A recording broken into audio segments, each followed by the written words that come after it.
came in, we had breakfast in the garden of Elton's house, perched on a hillside overlooking Los Angeles, that same house which once belonged to Greta Garbo. We took our choice of tea and coffee and champagne, and I asked him whose idea it had been to fly out his family and his friends. No, actually, it was a total shock for me. I mean, I don't take much credit for it myself, even though I'll probably get the bill. No, that's untrue, folks. It was John's idea, my manager, John Reed, and I think it's a great idea to sort of import the whole office over and give them. They work really hard, the office in London, and everybody from like the accountants down to the fan club, the girls who run the fan club, and relations and lawyers and people like that have all come over, and they still can't believe they're here. It's a bit weird to come. I mean, some of them have been as far as Clacton, you know, and all of a sudden they're in the midst of all the palm trees and going to Grauman's Chinese Theatre and having hot dogs and things like that. And seeing you with 55,000 people? Well, they saw me at Wembley with 72, so I don't think that makes that.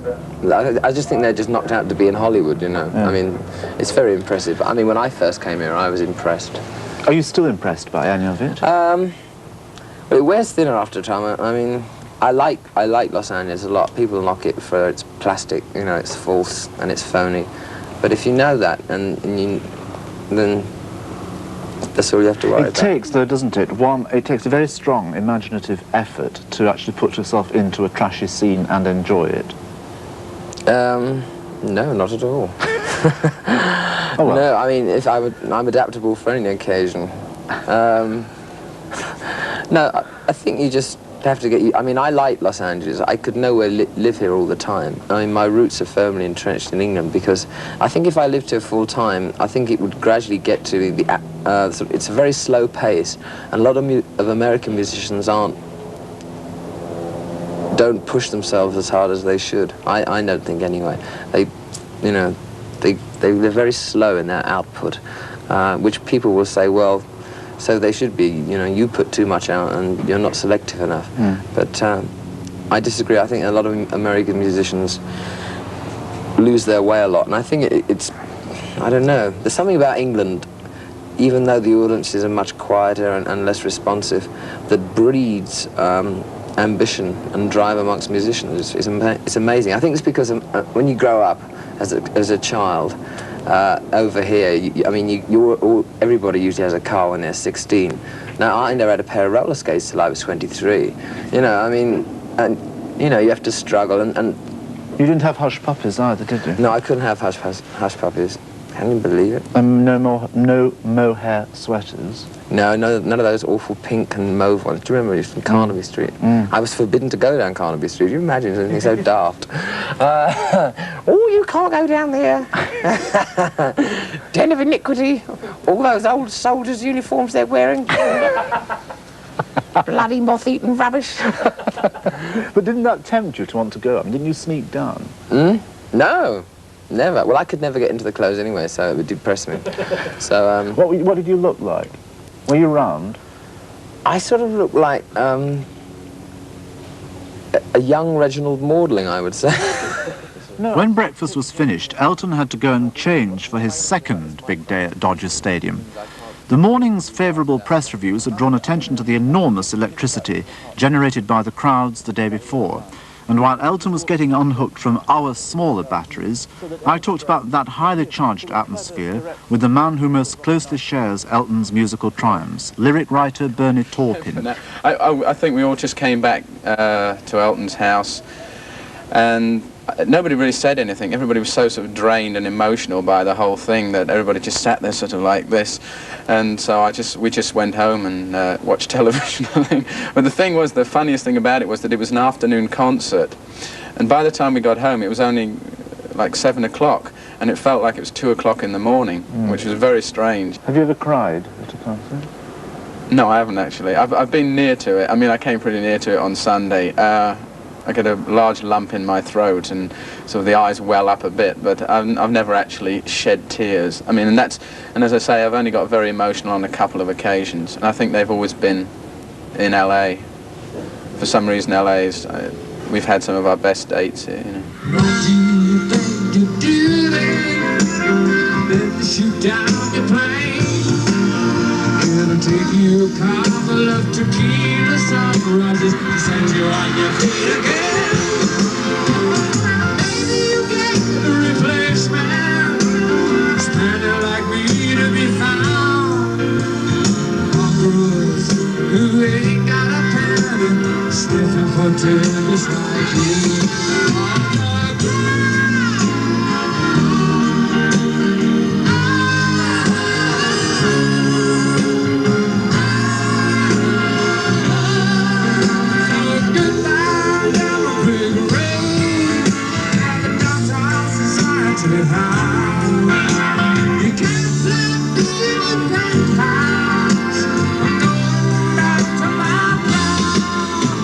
Day 2, and Elton is back in Dodger Stadium, socking it to 55,000 more fans, serenading them on this warm Californian afternoon down the yellow brick road.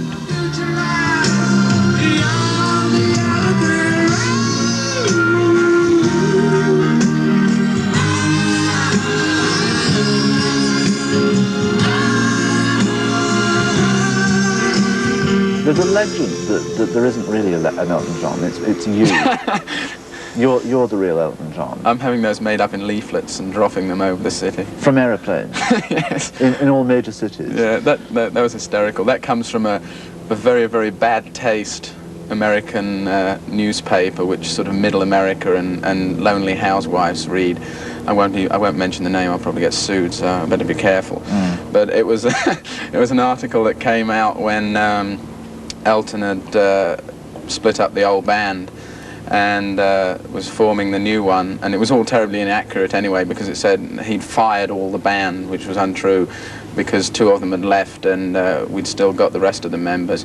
But it ended by saying that the only person he would never get rid of was me, because he couldn't survive without me, and he was my puppet, and without Bernie, Elton is nothing, which he phoned me up and read to me over the phone, and we got copies of it and had them blown up and distributed to a close friend. I wonder if the lady who wrote that knows that it's now sitting over Elton's mantle. Oh, she was probably in all seriousness, you know, when she wrote it, and I'm sure if she saw it, she'd be a little taken back to see it over everybody's mantelpiece. Maybe there's someone to present it to. John Reid is the man who completes this triumvirate.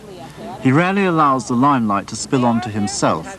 His main concern is that things should go well. He flits from continent to continent ahead of the circus, ensuring that all the wheels are well oiled and that the sawdust is spread perfectly around the ring. Yeah, we need some news.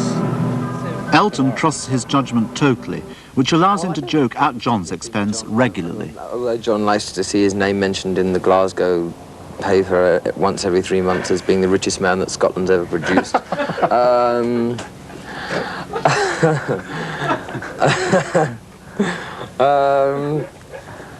I think Bernie. I think Bernie comes off worse than me. I feel sorry for Bernie in a lot of senses. If there is any criticism hurled at me, and there is often a lot of criticism hurled at me, is that Bernie usually has to take more criticism than I do.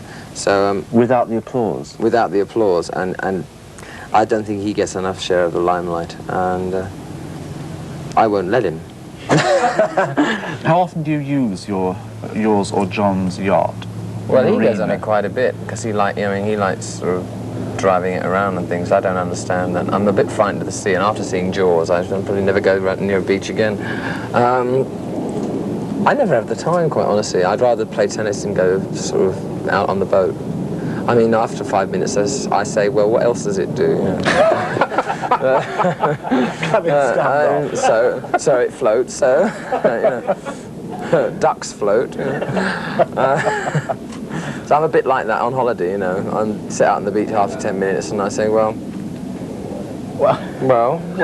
what's going to happen next? Very restless. That's why, people say I work too hard. It's because I get so bored doing nothing. Do you bore awfully easy? Oh, terribly. Yeah. It's Billie Jean King.